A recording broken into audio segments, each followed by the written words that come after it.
In this fast Propresenter tutorial, we're going to look at how we can automatically start a timer and end a timer as part of our presentation.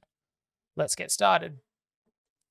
So here I have my presentation. I've got a welcome slide, a countdown timer, and what I'm going to do is I'm going to add another slide after here, and I'm just going to say end timer. Now obviously your slide won't say that, but just for this example.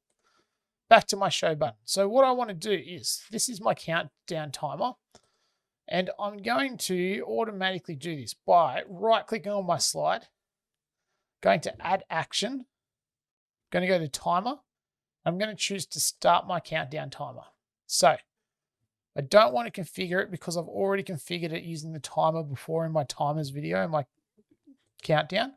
So it's going to automatically start when I hit this slide. It's then going to be on during this slide, and over here I want to stop it. So I'm going to right click, add action, timer, countdown, and this time I'm going to stop it.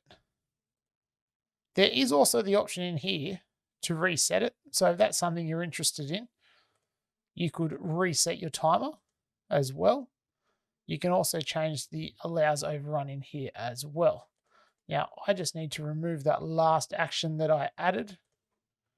And now, when I hit this slide and I go to the next slide, my timer is running. And when I hit this last slide, my timer should stop, which it has. So, starts the timer. You can see it running. Goes to the timer and it's counting down. Stops the timer. And you can see that those actions are active because it has this little symbol, which is our timer symbol for our slide. Thanks for watching this fast Propresenter 7 tutorial. Don't forget that if you found this confusing or you'd like more information, our longer tutorials can be found on our YouTube channel.